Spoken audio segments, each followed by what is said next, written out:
네, OBC 요한서신 5강입니다. 참, 그동안 잘 지내셨습니까? 오늘은 5강 가운데 하나님의 자녀와 참된 사랑의 내용을 여러분과 함께 나누고자 합니다. 우리 그동안 읽으시고 그리고 또 우리 암송 구절 있죠? 우리 같이 암송해 볼까요? 그가 우리를 위하여 목숨을 버리셨으니 우리가 이로써 사랑을 알고 우리도 형제들 위하여 목숨을 버리는 것이 마땅하니라, 이 말씀입니다. 우리 계속 묵상하시고 외우시고 우리 항상 이 말씀이 여러분 삶 가운데 쓰임을 받는 말씀이 되기를 바랍니다. 학습 개요를 여러분과 함께 나누고자 합니다. 요한일서 2장 28절서부터 3장 12절 말씀은 세 가지 주제가 있습니다. 첫 번째, 하나님의 자녀의 특징. 그리고 두 번째, 하나님의 자녀의 거룩함. 세 번째, 하나님의 자녀와 마귀의 자녀. 그래서 요한 1서 3장 13절서부터 24절 두 번째 띠은 첫 번째, 사랑의 필연적인 다윗성, 그리고 두 번째, 행함과 진실함의 사랑, 그리고 세 번째, 사랑의 실천과 계명 준수. 이러한 주제로 여러분과 함께 나누고자 합니다. 오늘은 17개의 질문이 있는데 17개의 질문들을 하나하나 여러분과 함께 나누고자 합니다. 오늘 요한일서의 첫 적용을 볼 때에 첫 번째, 두 번째, 세 번째. 첫 번째는 성도가 하나님의 자녀로서 보여주는 네 가지의 특징. 주님의 자녀로서 네 가지 특징이 있습니다. 그 세상을 살면서 삶 속으로 증거해야 될 거룩함, 우리가 증거할 수 있는 테스트머니라 그러죠. 우리의 이 증거는 이것이니 하는 것처럼 뭐가 증거해야 되냐 하는 거룩함, 우리가 증거해야 된다. 그러니까 이게 프로그레시브죠. 우리가 증거해야 된 거룩함, 이것이 신학적으로 보면은 sanctification이라 하는데 우리의 삶에 변화된 삶을 살아가는 것을 말하고 있고요. 세 번째, 하나님의 자녀인 성도, 그리고 세상에 속한 마귀의 자녀를 내용을 세 주제로 여러분과 함께 나눕니다. 첫 번째 질문은 성도가 누구인지 보여준 네 가지 특징. 그래서 참 사랑, 이제 한국말에는 이 참이라는 말을 많이 써요. 순복음이라는 말 자체와, 그리고 제가 이제 옛날에 한국에 와서 곤지암을 갔는데 곤지암이 소머리국밥이 유명해요. 근데 그 소머리국밥을 어디를 가나 할까 했는데, 근데 참 굉장히 혼동되는 것이 여기는 참 소머리국밥, 원조 소머리국밥, 이런 그 제1 소머리국밥. 그래서 뭐가 뭔지 모르겠더라고요. 근데 오늘 성경적으로 말하는 것은 참 사랑이라는 것은 그냥 보고서 일어나는 것이 아니라 우리의 삶 가운데 열매를 맺을 수 있는, 세상에 볼 수 있는 하나님의 형상과 하나님의 성품을 보여주는 우리의 사명이라는 것을 나누고자 합니다. 그래서 성도가 누구인가 보여준 네 가지 특징. 첫 번째, 그리스도 안에 거하는 존재입니다. 거한다는 데를 동그라미 치시고요. 그리고 그러므로 자녀들이여 항상 그리스도 안에 머무르십시오. 거한다, 머무르십시오. 같은 단어입니다. 그러면 그리스도께서 나타나실 때 우리가 담대하고 그분이 오실 때 그 앞에 부끄러움이 당하지 않을 것입니다. 여기에 담대하고 그리고 부끄러움을 당하지 않을 것, 부끄러움에 동그라미 치십시오. 그래서 첫째, 그리스도 안에서 거하는 존재라는 것이요. 그리고 두 번째, 성도가 그리스도 안에 머물러야 하는 이유입니다. 이유. 그리스도 안에 머무름은 예수를 믿고 동행과 가르침에 사는 것입니다. 그리스도 안에 머무는 이유는 예수님의 재림, 파우로시아라고 할 때 부끄러움이 없는, 그 수치가 없는 부끄러움이라는 것이 스캔들론이라는 말인데, 우리가 스캔들이라는 말이 여기서 나온 것입니다. 당하지 않기 위해, 부끄러움을 당하지 않게, 문맥상 부끄러움은 스캔들론, 온 세상에 이단에 속하 복음의 진리를 깨닫지 못하는 것. 성도가 그리스도 안에서 거하지 않고 살아가다가 종말을 맞이하면 자신이 죄악으로 인해 주어지는 것임이라는 것을 말하고 있습니다. 예수님의 재림하실 때 당할 가장 큰 치욕과 망신, 모욕은 무엇이 되겠는가 물어볼 때 예수님의 재림시 심판대 앞에 영원한 생명의 축복을 받지 못하고 하나님의 자녀가 아님을 드러내건 부끄러움이다, 부끄럽다. 그러므로 하나님의 그 가짜 신앙을 보고 부끄러워하시는 것을 가장 큰 수치고 모욕이다. 그래서 이 부끄러움에 대해서 여러분 이 부끄러움에 대해서 한번 생각하는 여러분이 되시기를 바랍니다. 그들이 부끄러움이 있으면은 뭐를 뺏어가냐면 떳떳함을 뺏어간다는 거 나중에 배울 것인데요. 그들이 이제는 더 나은 본향을 사모하니 곧 하늘에 있는 것이라 이러므로 하나님이 그들의 하나님이라 일컬음을 받으심을 부끄러워하지 아니하시고 그들을 위하여 한 성을 예비하셨느니라. 히브리서 11장 16절 말씀이죠. 또 첫 번째 질문은 지금 여러분은 그리스도 안에 거하고 있는가? 그렇다면 어떻게 알 수 있는가? 29절에 있습니다.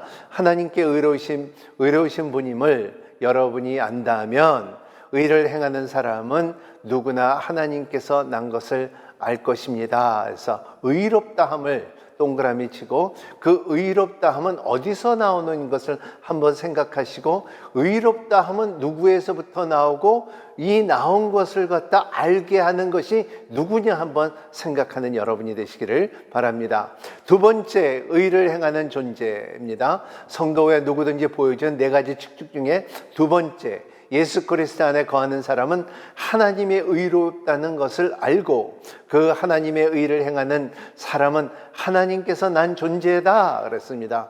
이 하나님께서 두 가지 중요한 것인데 의를 행한 이게 디카이오수메라고 하는데 하나님의 의 그리고 이 낫다 하는 그 어떠한 남을 말하는 것을 말하고 있습니다. 그리스도 안에 거하며 의를 행하는 삶, 하나님의 빛 가운데 사는 삶, 매일 삶 속에 의를 행하고 세상 유혹 시험에 미혹되지 않는 삶.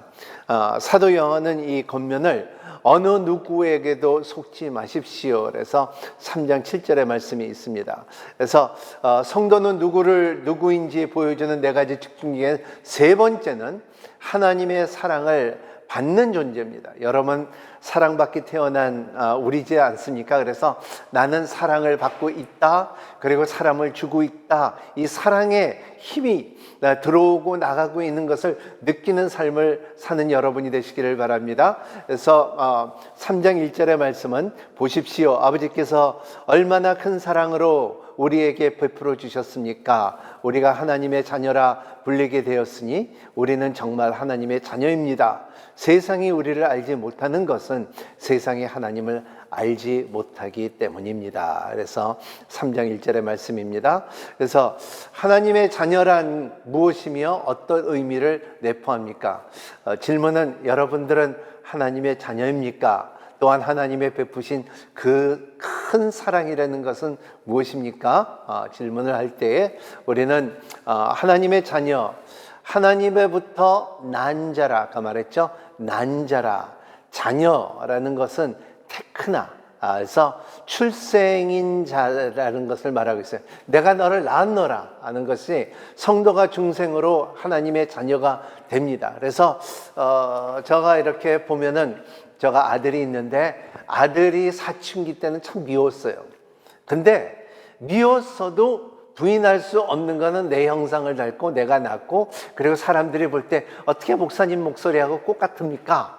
그리고 걷는 것도 비슷합니다 하는 것이 볼 때는 이것이 테크나 난 것을 말하고 있고요. 그리고 자녀 후이오스는 바울이 말하는 것은 우리가 의롭다함을 받은 것은 그의 의로함을 주셨기 때문에 덧붙임을 그 참나무에서부터 젖붙임을 받았기 때문에 이것은 후이오스는 표현을 하는데 이것은 양자의 영이라는 것을 말하고 있지만은 요한은 좀 더 적극적으로 나가서 테크나 우리가 난자라 태에서부터 난자라는 것을 말할 때 굉장히 큰 차이가 있죠. 그래서 바울은 이방인에 위한 이 복음을 메시지를 전했고 그리고 이 요한은 좀 더 적극적으로 우리의 성령 안에서 진리 안에서 난 자라는, 그래서 빛으로 걸어가는 것을 갖다 말하고 있습니다.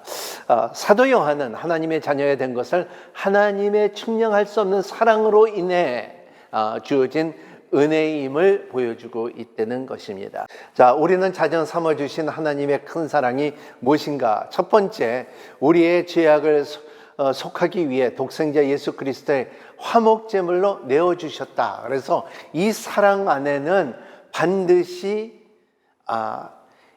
대가가 있다는 것입니다. 화목제물에, 그러니까 뭐의 잘못된, 뭐의 화에 대한 거에 대해 만족을 시켜줬다는 것을 말하고 있어요. 그래서 이렇게 보면은 뭐가 있냐 하면은 며느리와 시어머니의 사이 가운데 이 오해가 있고 벽이 있고 그리고 대화가 끊어졌지만은 아들이 가서 어머니한테 만족을 시킬 수 있는 효도의 일들을 할 때에 며느리와 함께 같이 이러한 이 화목을 풀었다. 그래서 며느리한테, 그래, 나 이제 너한테 이제 화가 없다, 오해가 풀렸다 하는 것을 볼 때에 이 화목제물을 말한 것입니다. 두 번째로는 독생자 예수 그리스도가 십자가에 죽으신 역사적인 사건입니다. 이것은 그냥 감정과 말과 그리고 생각으로만 이루어지는 것이 아니라 historical fact, 이 역사적인 사건이 이루어졌기 때문에,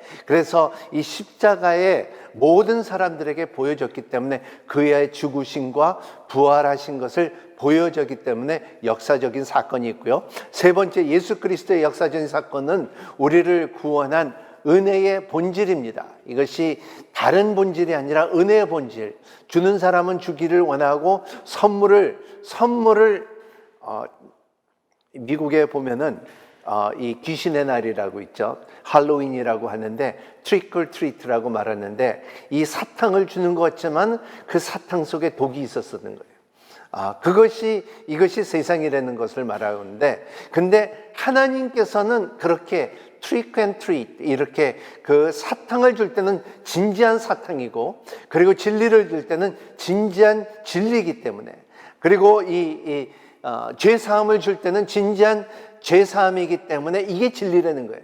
그래서 이게 은혜의 본질이라는 것을 말하고 있어요. 그래서 로마서 8장 15절에 보면은 여러분은 다시 두려움에 이르게 하는 종의 영을 받지 않고 양자의 영을 받았다. 후이오스 영이죠. 그래서 우리는 그 영으로 아버지라고 부를 수 있는 결과는 뭐냐면, 우리의 양자의 영을 받았든지 우리의 아들의 영을 받았든지 결과적으로 아버지가 있다는 것을 우리는 알아야 됩니다. 그래서 가장 놀라운 사랑과 기적은 하나님의 자녀가 되어 아버지를 부를 수 있다는 것입니다.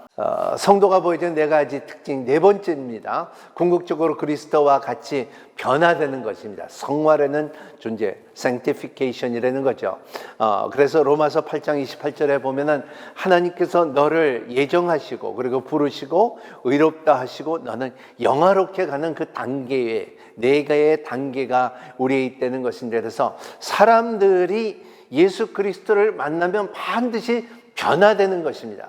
변하지 않는 것은 뭐냐면 진짜 시작이 없었고 예정이 없었고 의롭다함이 없었고 그리고 성화 단계를 못 들어간다는 것입니다. 제가 옛날에 본 영화 중에 하나가, 제일 슬픈 영화가 뭐냐면은 점점 이 나이는 들어가는데 남자가 키는 커지고 시험도 나고 그리고 이 주름살도 생기는데 행동은 어린이 같다는 것입니다. 그러면 그만큼 성장이 안 되는 병에 들어있다는 것입니다.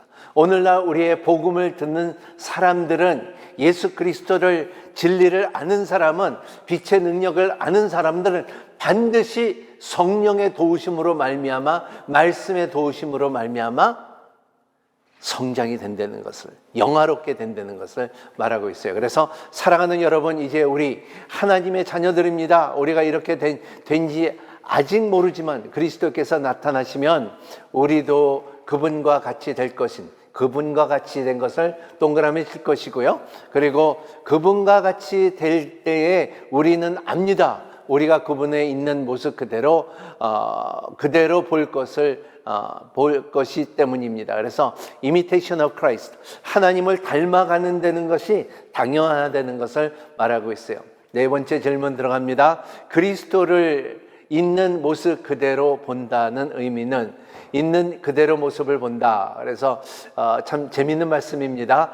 그리스도께서 나타나심, 그리스도에 있을 때 그대로 본다는 의미, 그 주님께서 다시 오실 때 주님은 그대로 본다는 것은 여기에 1장에서 2장에서 나타난 것처럼 이 영지주의에 대한 것의 변호를 말하고 있어요. 그래서 그때는 그리스도께, 여기는 그리스도 예수라고 말하지 않고 그리스도라고 말하는 것이, 왜냐하면 그들은, 그때의 영지주의들은 예수는 예수를 인정하고 나사렛 예수를 인정하고, 그런데 하지만 기름 부으심을 temporary, 순간적으로 그 그리스도의 기름 부으심을 받았지만, 하지만 십자가에 죽었을 때 그 기름 부으심을 떠났다 하는데, 그것을 변호하기 위해서는 그리스도께서 나타나실 때 그리스도의 재림은 자기의 그 몸을, 너희들이 봤던 그 영화로운 몸, 보대로, 그러니까 유령이 아니라 본 그대로 나타날 것이라는 것입니다. 예수님의 육신의 몸을 입으신 모습 그대로 될 것을 말하고요. 그러나 육신의 몸에 입지만은 그 모습은 영광스럽게 변화된 모습이에요. 그러니까 우리가 알지 못하는 글로리피케이션이라고 그러죠.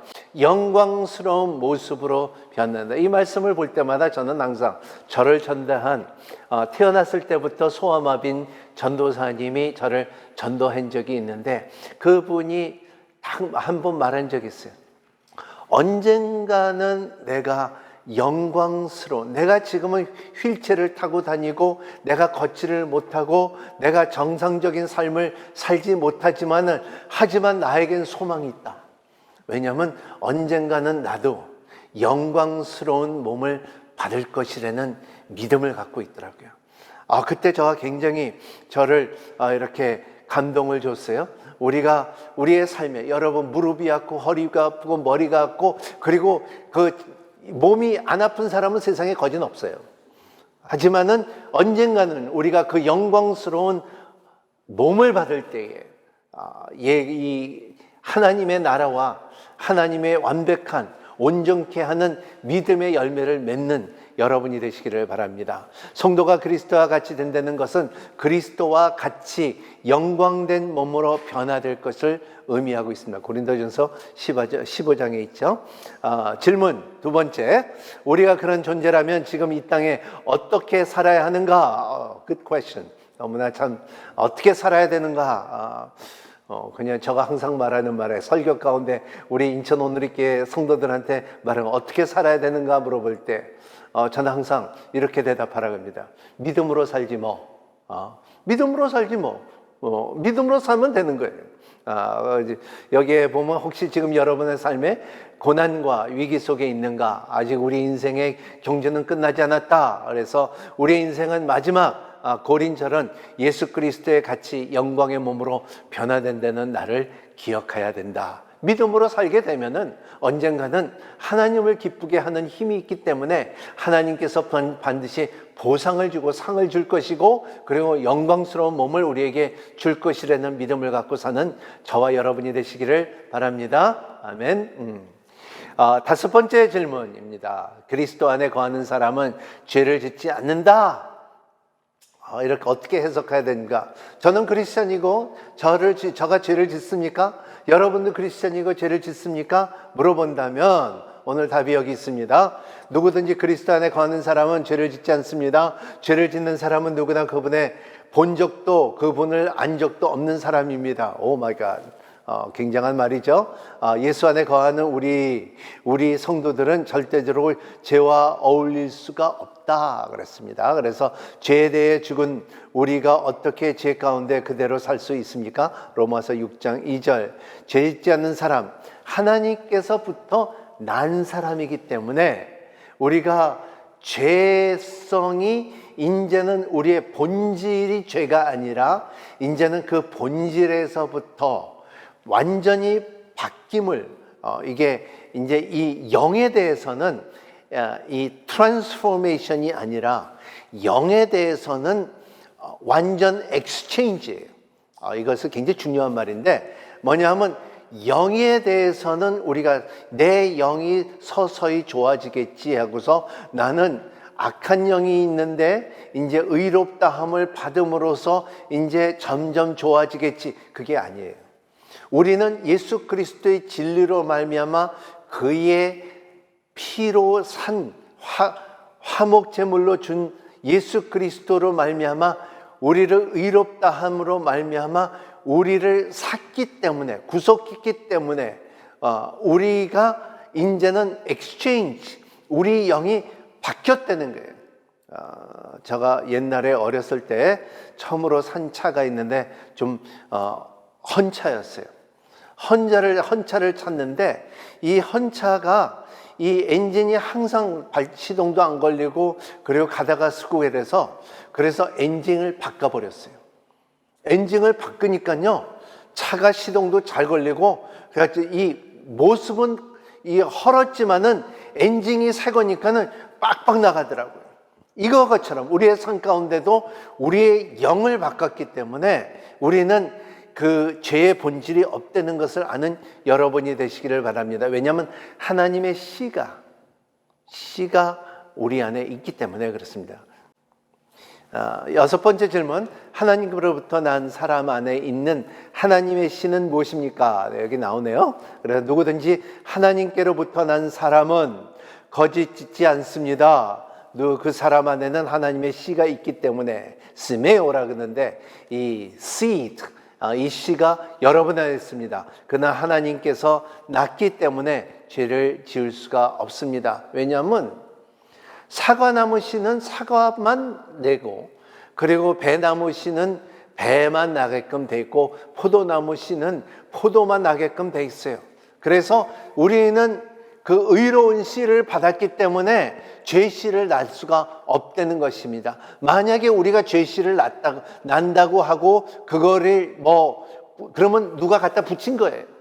포도나무인데 사과가 붙어 있다 그러면은 누가 갖다 붙여 얹어 놓은 것을 말하고 있습니다. 그래서 그거를 잘하는 여러분이 되시기를 바랍니다. 그래서 하나님께로부터 났다, 영적으로 거듭난 의미를 말하고 하나님의 씨는 말씀과 성령으로 성경에 증거하겠다는 것을 말하고 있습니다. 그래서 로마서 8장 14절 말씀, 여러분 거듭난 것은 썩어질 씨로 된 것이 아니라 썩지 않을 씨로 된 것이다. 곧 하나님의 살아있고 항상 있는 말씀으로 된 것입니다.